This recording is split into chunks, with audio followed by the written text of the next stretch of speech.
The title of my presentation today is What You Are is Not Who You Are. Originally, when I was thinking about this, I dismissed the idea of doing this as a presentation because I didn't really think the topic merited spending much time on it. What you are is not who you are. Of course, everyone knows that. But if everyone knows that, then why, for example, are we so surprised when our best friend stabs us in the back? We should have been aware that what she was, best friend, may not have been who she really was. Why are we so devastated when we don't get that job? We should have realized that maybe what we were was not the best candidate for the job. Fact of the matter is, we're so wrapped up in what we are that we seldom understand who we are. We get so concerned about what other people are that we're not really interested in learning who they are. Not interested, that is, until they demonstrate that they're not all we thought they were. If we're placing all of our faith in what we are and what other people are, it's no wonder that relationships and consequently international relationships are so doomed. Since man first walked out of the cave and met another man, they've been beating each other over the head because we don't understand who we are or who that other person is. So perhaps it is a concept worth spending a few minutes of our time on. I would define what we are as the labels we attach to ourselves and to others. For example, I'm white, I'm Republican, I'm French, I'm a man, I'm an American, I'm a father, I'm a teacher, I'm a singer. Well, you get the idea. You can think of all kinds of things. And the list doesn't just stop with the physical attributes, but it also includes all the adjectives we apply to our daily life. I'm smart, I'm pretty, I'm fun-loving, I'm resourceful, I'm brave, I'm conservative, I'm depressed, I'm energetic. In fact, you could probably open Webster's dictionary and turn to any page and find multiple examples of the labels we use to define ourselves. Almost everything we do and the way we think of ourselves and others is done through the mechanism of labels. We don't give it a second thought. But there are a lot of problems with labels, and I'm sure you're aware of a lot of them. We apply a label to a group and then assume that everyone that's associated in that group must wear the same label. For example, at one time, being Japanese meant that you were probably an American spy. We make sweeping statements about those people and their ideas, and only stop to consider the individual if we're called upon to consider someone specifically. Those people are crooks, except Tom. I know Tom. Tom's a friend of mine, and he's not like the others, even though he's one of them. And so we think this way all the time. Labels also require that we spend a lot of time and energy getting other people to wear the same label that we have. We're very proud of our labels, and we think everyone else should understand our label would be best for them. Just think if everybody were a Democrat. Think what we could get accomplished. Of course, never mind the fact that democracy probably requires more than one party. The same label may be viewed differently by different people. Being a Democrat in a red state may not be quite as favorable as wearing a label of Democrat in a blue state. And labels bring all kinds of connotations with them. Even a label as endearing as mother sometimes paints a very different picture. Oh, mother, you've rearranged my closets again. Labels can also develop a life of their own. They can become self-fulfilling. I'm a stupid person, so there's absolutely no sense in my trying to learn these multiplication tables. We end up doing things because our labels dictate that we believe and live in a certain way that conforms to the accepted pictures of the labels we wear. You know, at one time, being a Catholic meant you just did not eat did not eat meat on Friday. Labels may simply be false. I grew up believing that my heritage was Dutch. My mother's family was from Holland, and my father's family was from Holland, or so I thought. And then later on in life, I found out that for my father, who was a young boy in school at the time that the Kaiser was a person of ridicule, found it much easier to be Dutch than to be German. So I grew up with a label of Dutch, even though perhaps that wasn't exactly true. So you see, labels can present a problem. But the absolute most dangerous attribute of labels is that we use them to create masks that we wear. I have a mask here that I made one time at one of our retreats. When Betsy was doing when Betsy was president of the board, and she had we had to sit there and they glove all this stuff on your face. So this mask is my face. Now, we were supposed to sand it down and paint it, but I always thought that it was kind of intriguing just the way it was. So this is obviously not me, or is it? We wear the mask that grins and lies, hides our cheeks and shades our eyes, this debt we pay to human guile. With torn and bleeding hearts we smile and mouth with myriad subtleties. Why should the world be overwise in counting all our tears and sighs? Nay, let them only see us while we wear the mask. That's from a poem, We Wear the Mask, by Laurence Dunbar. We've talked about Dunbar's poetry before, but I think it's worth repeating. When I read these words about the slave who must hide his true feelings from the world in order to survive, I began to understand the real nature of our labels and the way we use them to enhance the masks we wear, the mask that hides our true self from the world. I like the way Dunbar tells us that the only way to know the true man is to look behind the mask. However, I don't think Dunbar goes far enough. He sees the mask as a lie, a cover-up for true feelings, but he sees the person behind the mask, in this case the slave, as being well aware that he's wearing a mask. Well aware that this happy face, that here is the happy face, and behind it is who I really am. I don't think that's always true. While we lie to others, we more often than not lie to ourselves. Dunbar describes true feelings that are hidden. The world only gets to see what I want it to see. But the problem is, we often do that to ourselves. We become so used to wearing this mask of what we are that we start believing that this is who we are. And so this mask is made up of a list of things that, that describes what I am, and this mask becomes who I am to me. This mask is a result of a combination of many factors that have influenced me. It's built from my genetic makeup, my environment, my upbringing, my fears, my dreams, and yes, I will concede perhaps even my own free will. A combination of a myriad of things that have affected me since I became aware.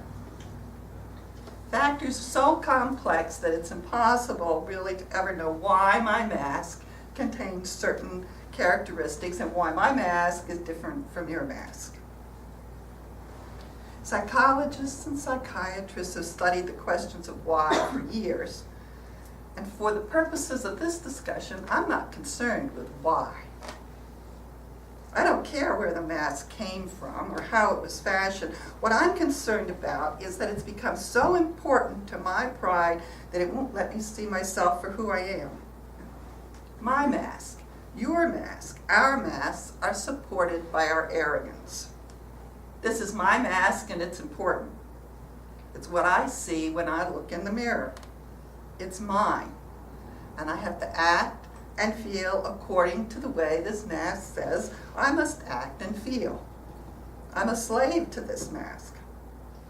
Unlike Dunbar's slave, who knew he was wearing a mask, I'm so enamored of this mask that I don't even know I'm wearing it. This label, this what I am, is who I am. Nietzsche perhaps said it best, and I quote, "Memory says I did that. Pride says, I could not have done that." Eventually, memory yields. Now perhaps you understand the meditation we did this morning. Before we can attempt to really know ourselves, we have to renounce our pride. We have to get over that adoration of I. And once we become aware of our pride, we can begin to deal with it. Finally, we can understand who we are. The best way to understand who we are is to look at what we do. For it is an action, especially those actions that are undertaken when we have no need to wear to protect our masks, that we begin to reveal who we are. I ask you to put away aside your pride, to be honest with yourself, to look at an action and then decide if you would have done something differently. If you were daydreaming, you missed an opportunity. If you really thought about that action in the private recesses of your mind without the need to protect your mask, you got a glimpse of who you are. Now I know most times we act according to the dictates of our mask. It keeps telling us what's the appropriate thing to do. But once in a while we have a type of Freudian slip, if you will, and we reveal who we are to ourselves and to others. We don't always do such a good job of hiding behind our masks. And that's a good thing. You see examples of this all the time. The generous person who writes the big check for the charity and gets a gold star to wear on his label. But he won't put $1 in that little cup that goes around the office to help out a fellow office worker.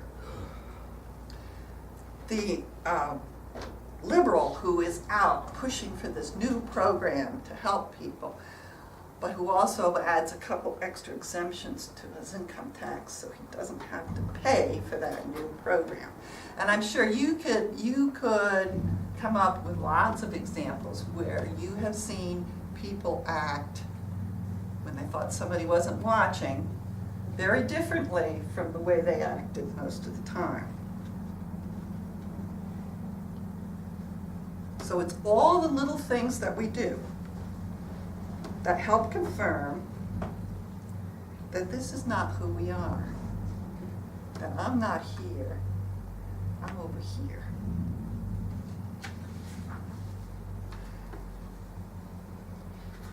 Every once in a while, I run the risk of revealing a little of myself to others. Even when I act in the way that my mask requires me to act, even when I say I'm sorry or try to explain away what I didn't mean to do it, or it was in a moment of I was angry or the devil made me do it. It's still an attempt, even the attempt to justify our action to others reminds us that pride says I didn't do it. Memory says, well, I guess that's right. And we've got to get over that. We've got to gradually allow our pride to disappear and gradually let our mask be chipped away. Wouldn't it be great if everyone took the time to think about their actions their individual actions the way we do today. How much we could learn about ourselves. How much we could understand about others. Problem is, it's very hard to put this mask away, and look at ourselves in the mirror. You have this and you say, well, I could clean it up a little bit here. I could put some lipstick on it.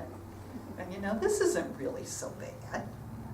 After all, it follows all the rules. It does what society expects it to do. Why do I have to be concerned about who I am over here? This seems to be working very well. Why is this even a topic for discussion? We all seem to be very happy behind our masks. The other day, I was alone in the house, and the television was on. And I was watching the broadcast from Holland, where the victims of the plane crash in the Ukraine were coming into Holland. And the television station that I was watching had a split screen. And there was the picture of the hearse that were in procession from the airport. And then on the other side was a picture of a church service that was going on in one of the Dutch cathedrals. And as I sat and watched that, a tear rolled down my cheek. And I began to wonder, why was I so moved? Was it because of these innocent victims? Was it because there were children involved? Was it because I had just finished reading the book, The Guns of August, which is about August 1914 and the beginning of the war to end all wars? And then I started thinking about the French and English engaged in the 100 Years' War, and the wars of Roman conquest, and the wars of Egyptian conquest. And then I knew why there was a tear in my eye. 100 years, 1,000 years, thousands of years, and we haven't learned a thing. We've been unable to move forward because we're unwilling to put aside our masks and understand who we are. Our pride says, this is what I am, and I'm going to stick to it, whatever it takes. I'm going to defend it to the death if I have to. We can't move forward because we don't have a starting place. We have to know who we are before we can begin to be who we should be. Love, generosity, compassion does not reside over here. When it's truly meant, it resides here. That's what makes this place so special to me. I don't come here on a Sunday morning because it's a Unitarian Universalist church. In fact, I still am not sure I know what Unitarian Universalism is. I mean, I know that we've got a list of principles, and I got a couple little booklets that tell me what it is, but it's a label I wear, and I'm not really sure what it means. I know we champion certain causes and we go to great lengths to be welcoming, but all of that seems to me to be what we are. And it's not really why I come here on a Sunday morning. I come here on a Sunday morning to put on this name tag. This is a very special thing. It's not just a welcoming gesture, although it does demonstrate that we are a welcoming congregation, probably more than anything else we can do. It's important because it says, I'm Trudy, and that's Bob, and that's Peter. And we all have our individual masks, and we wear a name tag because we are all strangers here. Not just strangers to the person who walks in the door, but strangers to each other because we all wear our masks. We don't want anybody to know who we really are. But as we pass our time here together, we begin to understand there are no strangers here. because we have created a place where we can feel safe putting the mask down. A place where we encourage each other to put down our mask and reveal who we are to ourselves and to each other. We are all individual strangers here, but there are no strangers here. We wear a name tag that says, this is who I am, and I can put this away. What I am is not important. How I worship is not important. Protecting and defending my mask is not important here. I can talk freely about what I believe. I can express my love or sadness. I can share my joy or my disappointments. Here I can look within myself and I can try to find me.